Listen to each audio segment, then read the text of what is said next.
নমস্কার বন্ধুরা, আপনারা নিশ্চয়ই এটা জানেন যে 2025-26 সালে যে বাজেট ঘোষণা হয়েছে সেই বাজেটেতে এটা বলছে যে যদি আপনার একটা ফিনান্সিয়াল ইয়ারেতে ইনকাম 12 লাখ টাকা পর্যন্ত হয় তাহলে রিবেট বাদ দিয়ে দিলে আপনার জন্য কোনো আর ট্যাক্স লায়াবিলিটি থাকছে না। আর সেই কারণের জন্যই অনেকে এটা দেখছেন যে এখন আর ওল্ড ট্যাক্স রিজিমেতে ইনকাম ট্যাক্স রিটার্ন সাবমিট করলে লাভ নেই, বরং নতুন ট্যাক্স রিজিমে এসে গেলে লাভ বেশি হবে। এইবার নতুন ট্যাক্স রিজিমে যদি এসে যান তাহলে কিন্তু একটা অসুবিধে আছে, সেটা কি যে আগে ওল্ড ট্যাক্স রিজিমেতে বিভিন্ন জায়গায় ইনভেস্ট করলে আপনার ইনকাম ট্যাক্সেতে ছাড় পাওয়া যেত। যেমন ধরুন 80Cর আন্ডারেতে 1.5 লাখ টাকা ছাড় পাওয়া যেত। বিভিন্ন ধরনের 80Cর ইনভেস্টমেন্ট অপশান আছে, যেমন ধরুন পিপিএফ, সুকন্যা সমৃদ্ধি যোজনা, এই সমস্ত জায়গাতে আপনারা ইনভেস্ট করতেন এবং ট্যাক্স ছাড় পেতেন। এছাড়াও 80CCDর আন্ডারেতে যদি আপনি এনপিএসে টায়ার 1-এতে আপনি বছরে 50,000 টাকা ইনভেস্ট করতেন, সেটাও আপনার ট্যাক্স ছাড় ছিল, তো 2 লাখ টাকা তো এইখানেই ছাড় পাওয়া যেত। কিন্তু এই নতুন ট্যাক্স রিজিমেতে এইসব ছাড় কিন্তু কিছু নেই।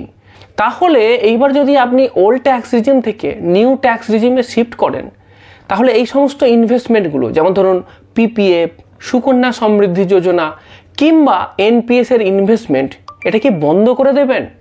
অনেকে এই জিনিসটা ভাবছেন যে বন্ধ করবেন নাকি চালু রাখবেন। তো আজকের ভিডিওতে এই নিয়েই বিস্তারিতভাবে আলোচনা করব। তো সবার প্রথম যে ইনভেস্টমেন্ট অপশান সেটা হচ্ছে পিপিএফ। দেখুন, পিপিএফ কিন্তু অনেক দিন ধরেই অনেক মানুষের কাছে একটা পপুলার ইনভেস্টমেন্ট অপশান। যদিও পিপিএফ এর রেটটা বর্তমানে অনেকটাই কমে গেছে, আগে কিন্তু রেটটা আরও ভালো ছিল। বর্তমানেতে এর ইন্টারেস্ট রেট হচ্ছে 7.1%। কিন্তু তবুও এই ইনভেস্টমেন্ট অপশানটাকে অনেকেই এই জন্য প্রেফার করতেন যে 1.5 লাখ টাকা পর্যন্ত 80Cর আন্ডারেতে ট্যাক্স ছাড় পাওয়া যায়। 2 নম্বর হচ্ছে যে এখান থেকে ফিক্সড আর গ্যারান্টেড রিটার্ন পাওয়া যায়।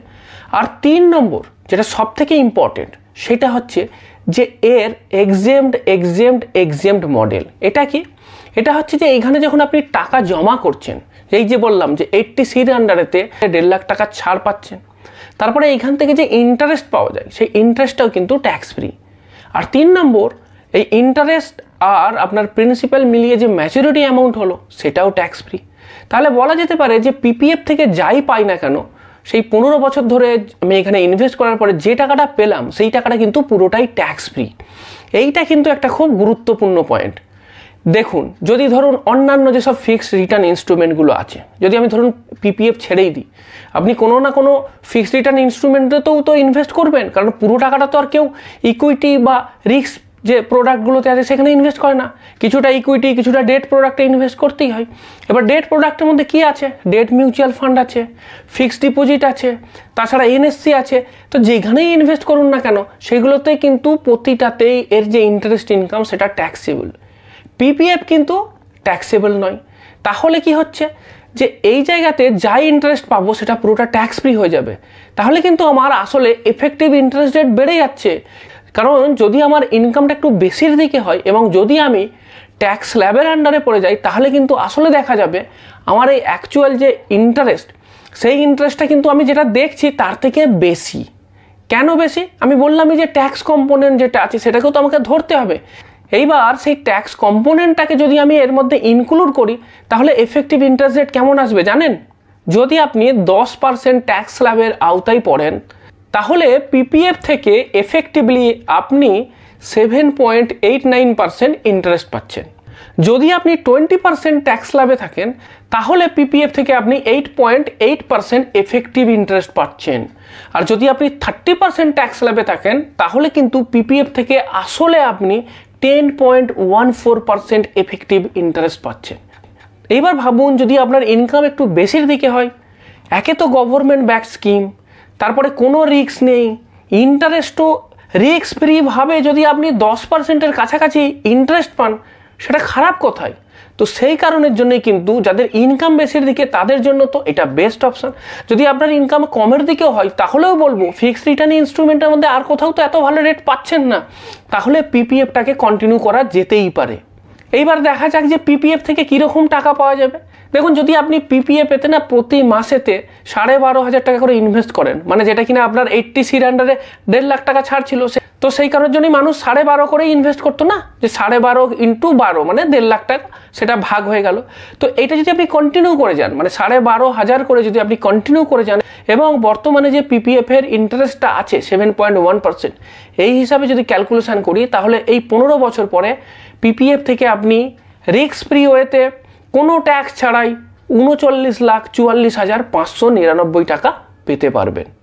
এছাড়া পিপিএফ এর ক্ষেত্রে কিন্তু পার্সিয়াল উইথড্রল অপশানও আছে। এই যে বলছেন যে লম্বা টেনিওর 15 বছর টাকা রাখতে হবে, এখানেও কিন্তু পার্সিয়াল উইথড্রল অপশান আছে। এখানেতে 7th ইয়ার থেকে কিন্তু আপনি কিছু পার্সিয়ালি টাকা তুলতেও পারবেন, আর তাছাড়া 3rd ইয়ার থেকে এখান থেকে কিন্তু লোন ফেসিলিটিও পাওয়া যায়। সুতরাং ফ্লেক্সিবিলিটি আছে, একদম এমন নাই যে একদম 15 বছরের জন্যই টাকাটা একদম হাতে পাবোই না কিছু, এরকম না। এখানেতেও কিন্তু এই ফ্লেক্সিবিলিটিটা থাকছে। এরপর 2 নম্বর যে ইনভেস্টমেন্ট অপশান, সেটা হচ্ছে সুকন্যা সমৃদ্ধি যোজনা। যাদের গার্ল চাইল্ড আছে, মানে বাড়িতে কন্যা সন্তান আছে, তাদের জন্য তো আমি বলবো এটা কিন্তু ভালো ইনভেস্টমেন্ট অপশান। হ্যাঁ ঠিক যে 80C আন্ডারেতে আর আপনার এই যে ডিডাকশান সেটা লাগবে না, এখন আপনি নিউ ট্যাক্স স্ল্যাবে চলে গেছেন। কিন্তু তাতে কি এর যে ইন্টারেস্টটা দিচ্ছে, আপনি বলুন কোনো ফিক্সড রিটার্ন ইনস্ট্রুমেন্টেতে 8.2% ইন্টারেস্ট কোথাও পাবেন?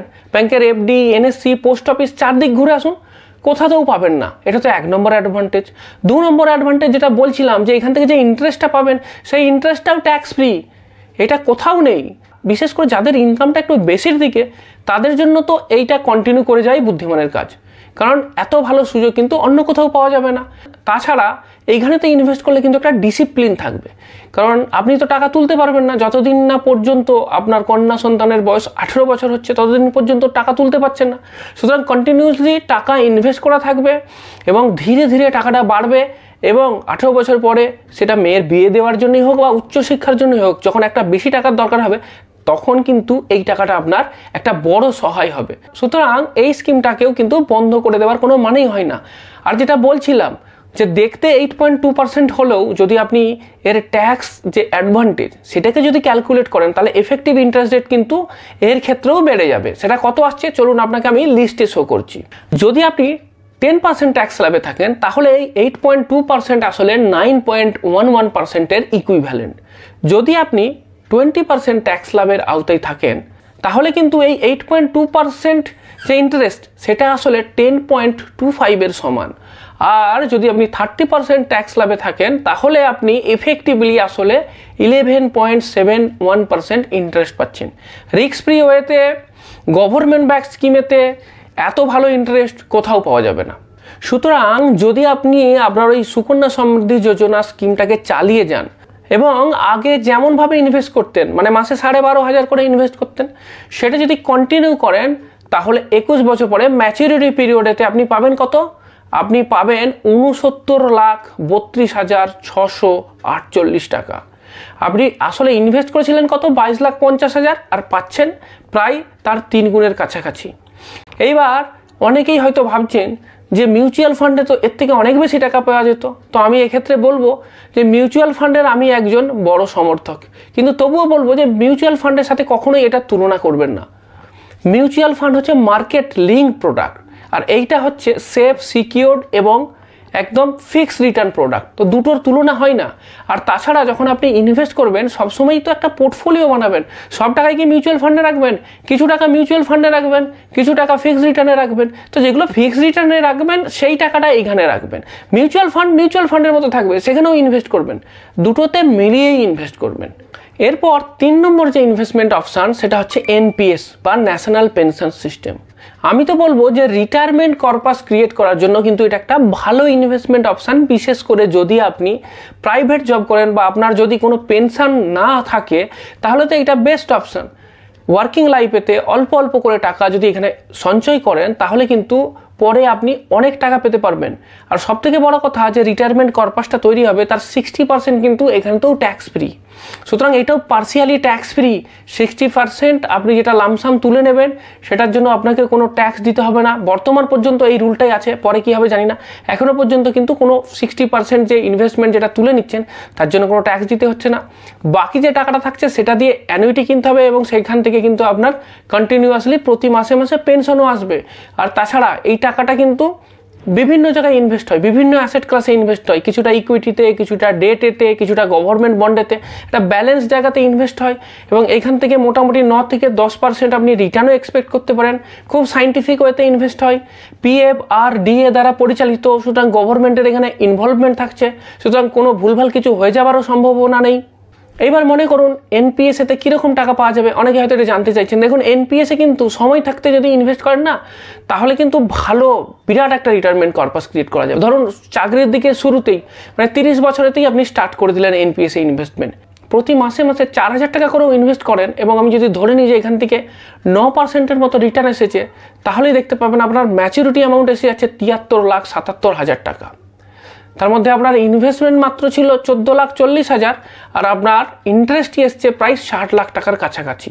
এবার যেটা বলছিলাম যে এই যে টাকাটা হলো, এই লামসাম টাকাটার মধ্যে 60% তো তুলে নেওয়া যাবে এককালীন, এবং সেই যে টাকাটা তুলে নিচ্ছেন তার জন্য কিন্তু কোনো ট্যাক্সও দিতে হবে না, সেটাও ট্যাক্স ফ্রি ইনকাম। তো সেটা কত, 44,26,000 টাকার মতো আপনি রিটায়ারমেন্টের শেষে পেয়ে যাচ্ছেন। এবং বাকি যে টাকাটা থাকছে সেই টাকাটা যদি অ্যানুইটিতে ইনভেস্ট করে দেন এবং সেই অ্যানুইটি থেকে যদি 6%ও রিটার্ন পাওয়া যায়, মানে 6% ইন্টারেস্টও পাওয়া যায়, তাহলেও আপনার বছরে প্রায় 1,80,000 টাকার মতো পেনশন, মানে প্রায় মাসেতে প্রায় কাছাকাছি 15,000 টাকার মতো পেনশন পাচ্ছেন। তাহলে এটাও একটা ভালো স্কিম, মাত্র 4,000 টাকা করে ইনভেস্ট করছেন। সুতরাং এখান থেকে আমি কি কনক্লুশনে আসতে পারছি, যে যদিও আপনি নিউ ট্যাক্স রিজিমেতে শিফট করার জন্য এই 80C বা 80CCDর আন্ডারেতে কোনো ট্যাক্স ছাড় হচ্ছে না, এই যে সুকন্যা সমৃদ্ধি যোজনা বা পিপিএফ বা এনপিএস থেকে আলাদা করে ওই ট্যাক্স অ্যাডভান্টেজ পাচ্ছেন না, কিন্তু তবুও এগুলো কন্টিনিউ করে যাওয়াটাই বুদ্ধিমানের কাজ। কন্টিনিউ করলে কিন্তু আপনি ভবিষ্যতে আরও ভালো রিটার্ন পেতে পারবেন।